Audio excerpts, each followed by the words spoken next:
अस्सलामुअलैकुम। तो कैसे हैं आप सब। आज हम बनाएंगे बहुत ही मज़ेदार सा सरसों का साग, जो बनाना बहुत ही आसान है और ये बहुत ही मज़े का बनेगा। तो चलें स्टार्ट करते हैं। बिस्मिल्लाहिर्रहमानिर्रहीम। सबसे पहले हम लेंगे सरसों का साग 2 किलो और इसे अच्छी तरह से हम वॉश करेंगे और फिर इसे हम चॉप कर लेंगे और इसको हम बनाएंगे मिट्टी की हांडी में। तो यहाँ पर मैंने एक ली है मिट्टी की प्यारी सी हांडी और इसमें मैं ऐड कर दूँगी सरसों का साग, जो मैंने प्यारा सा चॉप किया था और इसे अच्छा सा वॉश किया था और वो इसमें ऐड कर देंगे। और यहाँ पर ली है पालक ली है 1 किलो और इसे भी अच्छा सा वॉश किया था। पालक को आपने बहुत ही अच्छी तरह से वॉश करना है क्योंकि इसमें बहुत ज़्यादा मिट्टी होती है इसलिए। और इसको भी आपने वॉश करके चॉप कर लेना और ये भी आपने साग में इसे पालक को ऐड कर देना है। और ये देखें मैं पालक को भी इसमें ऐड कर रही हूँ और माशाल्लाह इनके कलर देखें कितने प्यारे माशाल्लाह इनके कलर लग रहे हैं। और इसके बाद हम इसमें ऐड करेंगे फ्रेश मेथी आधा किलो। इसे भी मैंने अच्छी तरह से वॉश कर लिया था और इसे भी मैंने चॉप कर लिया था और ये भी हम पालक और साग में ऐड कर देंगे। और यहाँ पर लिया है बाथू साग। आपकी ज़ुबान में इसे क्या कहा जाता है, आपकी लैंग्वेज में इसे क्या कहा जाता है, आप मुझे कमेंट बॉक्स में ज़रूर बताइएगा। और अब जो है हाफ़ के जी ये भी इसमें ऐड कर दूँगी मैं और ये ऑप्शनल है, आप चाहें तो आप इसे ऐड कर सकते हैं, आप चाहें तो इसे स्किप कर सकते हैं। और ये देखिए ये भी मैंने इसमें ऐड कर ली है। अब हम पानी ऐड कर देंगे 2 कप या हस्बे ज़रूरत, क्योंकि हमने साग को अच्छा सा कुक हो जाए। और इसके बाद 8 से 10 मैंने हरी मिर्चें ऐड की हैं, या आप हस्बे ज़ायका ऐड कीजिएगा क्योंकि हमने इसमें लाल मिर्च बहुत कम यूज़ करनी है। इसका ज़्यादा टेस्ट ग्रीन चिली की वजह से आता है, इसलिए मैंने इसमें ग्रीन चिली ऐड कर दी। अब हम क्या करेंगे, हम इसे कवर करके इसमें अच्छा सा जो है बॉयल आने देंगे कि इसमें अच्छा सा जो है बॉयल आ जाए। और ये देखें माशाल्लाह माशाल्लाह इसमें कितना ज़बरदस्त सा जो है बॉईल आ चुका है। अभी आपको लग रहा है कि ये साग जो है बहुत ज़्यादा है, लेकिन जैसे जैसे ये कुक होता जाएगा ये साग जो है अपनी क्वांटिटी में कम होता जाएगा। और अब हम क्या करेंगे, हम इसे कवर करके लो फ्लेम पे कुक करेंगे तकरीबन 3 घंटे के लिए। और ये देखिए 3 घंटे के बाद आप देख सकते हैं कि इसका पानी कितना ड्राई हो चुका है। अगर आपको लगे कि साग में पानी ज़्यादा हो गया है तो आप एक्स्ट्रा पानी को निकाल सकते हैं इसमें से। और ये देखें माशाल्लाह ये कितना ज़बरदस्त सा हो चुका है।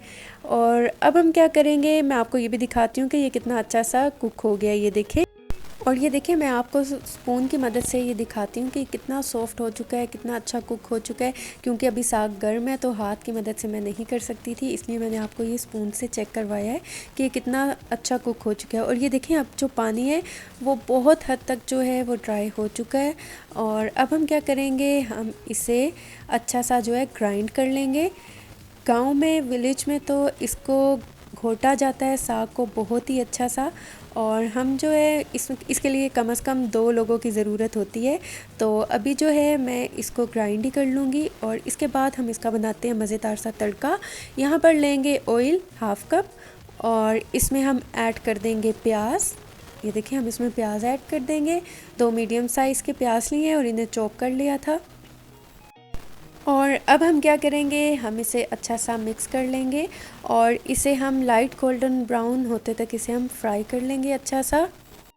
और ये देखें ये अच्छा सा फ्राई हो चुका है। अब हम क्या करेंगे, हम इसमें ऐड कर देंगे अदरक का पेस्ट 2 टेबल स्पून। हम इसमें लहसुन टमाटर कुछ भी ऐड नहीं करेंगे, हम इसमें जस्ट अदरक का पेस्ट ऐड कर देंगे 2 टेबल स्पून और इसे हम अच्छा सा मिक्स कर लेंगे।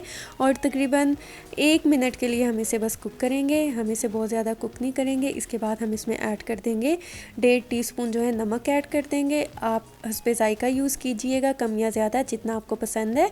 मैं इसमें 1.5 टीस्पून ऐड कर रही हूँ। और इसके बाद क्या करेंगे, हम इसके बाद हम इसमें ऐड कर देंगे कुटी हुई लाल मिर्च 1 टीस्पून, या आप ये भी हस्बे ज़ायका ले सकते हैं, कम या ज़्यादा जितना आपको पसंद है। आप अपने टेस्ट के अकॉर्डिंग ही नमक और मिर्च को ऐड कीजिएगा। और अब हम क्या करेंगे, हम इसमें ऐड कर देंगे पानी लिया है 2 टेबल स्पून के बराबर पानी ऐड किया ताकि जो मिर्ची हैं वो जले नहीं, इसलिए थोड़ा सा इसमें मैंने पानी ऐड कर दिया है। और अब हम इसे अच्छा सा जो है मिक्स कर लेंगे। और मिक्स करने के बाद हमने जो साग को ग्राइंड किया था वो हम इसमें ऐड कर देंगे। साग को आपने बहुत ज़्यादा ग्राइंड नहीं करना, आपने बस थोड़ा सा इसे ग्राइंड करना है थोड़ा थोड़ा करके। और उसके बाद ये देखिए हम इसमें ऐड कर देंगे और अब हम इसे अच्छा सा इसमें मिक्स करते जाएंगे। हमने इसे बहुत ही ही अच्छा सा मिक्स करना है ताकि साग में जो थोड़ा बहुत पानी है वो भी अच्छा सा इसमें ड्राई हो जाए और हमारा साग मज़ेदार सा जो है वो कुक हो जाए। और ये देखें अब मैंने जो है इसे 10 मिनट के लिए कुक किया है और माशाल्लाह आप देख सकते हैं कि हमारा साग जो है माशाल्लाह माशाल्लाह कितना ज़बरदस्त सा तैयार हो चुका है। अब हम क्या करेंगे, फ्लेम को ऑफ़ कर देंगे और मैं इसे डिश आउट कर लूँगी। और ये देखें माशाल्लाह माशाल्लाह हमारा सरसों का साग कितना मज़े का तैयार हो चुका है। और ये देखें साग हो और साथ मक्खन ना हो और मकई की रोटी ना हो, ये हो ही नहीं सकता। और ये देखिए पंजाबी स्टाइल का, देसी स्टाइल का हमारा मज़ेदार सा साग तैयार हो चुका है। तो आप इसे ज़रूर ट्राई कीजिएगा और मुझे फ़ीडबैक दीजिएगा, दुआओं में याद रखिएगा। मिलती हूँ नेक्स्ट वीडियो में, तब तक के लिए अल्लाह हाफ़िज़।